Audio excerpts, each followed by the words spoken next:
truth crushed to the ground will rise one day. The full weight of the establishment was utilized to repress the Black Panther Party for self-defense.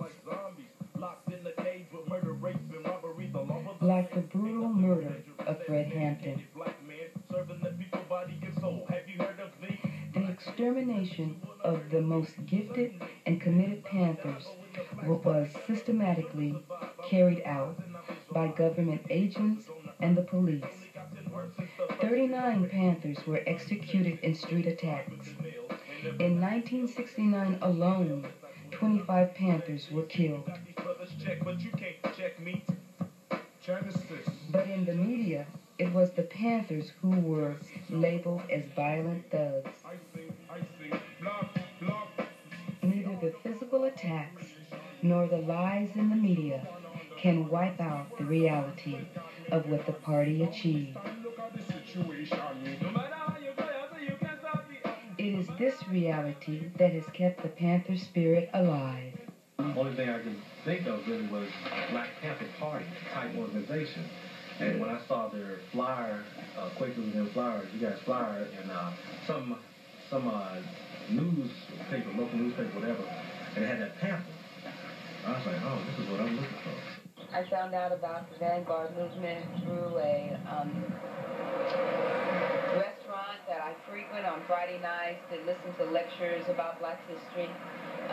There was a petition going for this mural, and a member of the Vanguard member invited me out to check out the organization.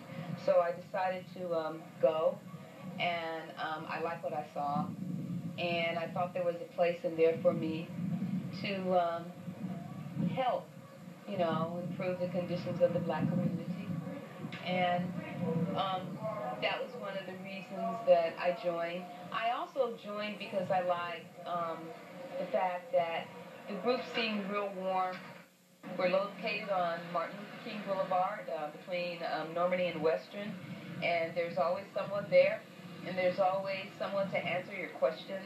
And your position is? I'm Chief of Staff. I'm in the Ministry of Defense. Oh, okay, that's good. So what do you do in college? You in college, right? I take accounting. Accounting? Yeah. You can get in the Ministry of Finance if you wanted to. Really? Yeah, we're using them in the Ministry of Finance. We have a brother, Dawood. He's our Minister of Finance, and I'm pretty sure, he'll be happy to have you there.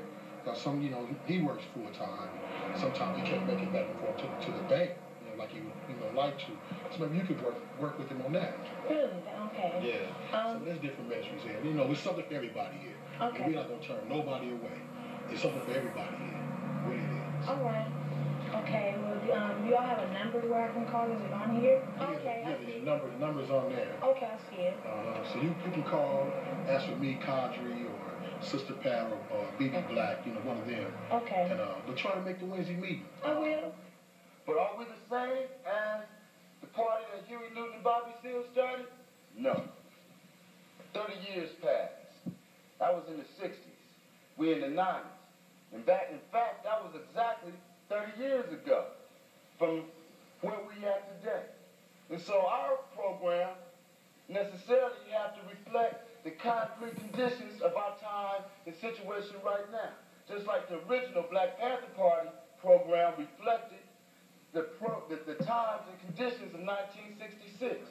So if we was to say, we the Black Panther Party, and we all armed, and we're going to go out and patrol the police, we would be fundamentally incorrect in our analysis of the struggle.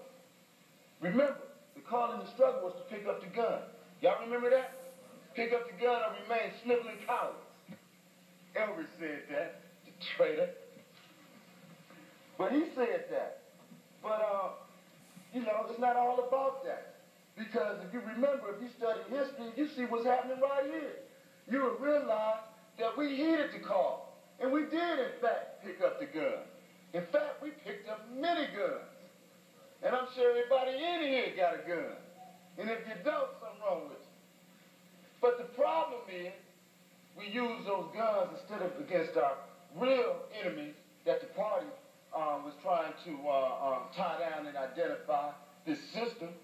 We use those guns, those very same guns, against ourselves. In fact, we're at war right now on two fronts. Not only with the enemy, but we among ourselves. And who's at war? Our most young, our most aggressive, our most bright soldiers. I'm not shaking or faking the funk. I beat the shit out of Big and stuff his ass in the trunk. Punk, you ain't my homie, you don't know me, give me 6 feet. Flat on your back, deep down into the concrete. Walls of oppression got me stressing, learning lessons that I can't be taught. I never thought for a second niggas will come together in sunny and shitty weather. The cowards try to attack. No, they're becoming strapped. In fact, we're black African kings and queens, hating each other over American dreams. What is a crip? What is a blood? Some say it's trivial. Blacks that kill blacks over color material. Getting stereotypical with racial slurs. Police brutality got me worked to my last nerve. We can't do shit if we don't have unity. Individually serving the blacks in our communities. Politically educated. Never integrated. Fuck no color line. Pass power to the Vanguard. Black power to black people. Black power to black people. To come across a movement that knows that we have to move together and strive together. That's what Vanguard represents. We have to move and strive together. But the Panther Party in the 90s. You know what I'm saying? And that table that I explained that we have to sit down at, we got to make our own table. Economically, financially, spiritually, mentally, physically. Build as a people. You know, because the black man is dead mentally here. He's Lazarus, dead in the cave. His sickness, remember Jesus saying, his sickness is not unto death, but it's for the glory of God. Where is your sickness? Is it here or is it here? But if it's both ways, then you're dead. You have to resurrect yourself in a conscious state of mind, because America is your cave, you're dead. You understand what I'm saying? So we have to come together as a people and realize who we are, and no longer blame a race of people that we do unto each other. You know what I'm saying? Yeah, well, I don't blame anybody for anything that's going on, because I know being myself, I feel that I can change things, right? And I'm telling you, I have done it before, and I do it every day. I'm out there pushing the program, you know what I'm saying, doing what I got to do to reach my people.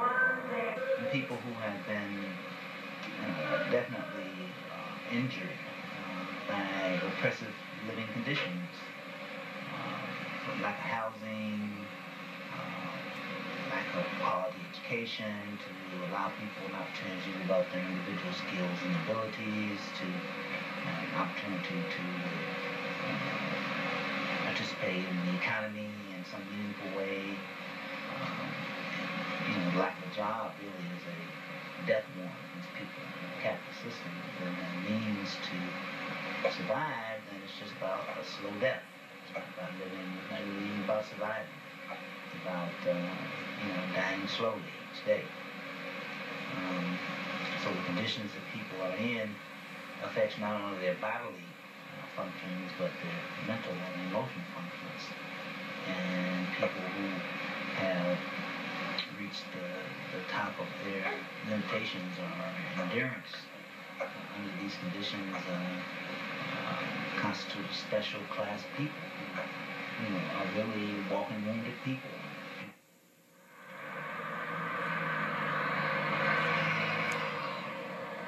Walking by the mural one day, that's where I saw it. Black. Not that blue black, but very faintly brown. The slightly hot black of panther skin. Still waiting out of the glimmer of the moon.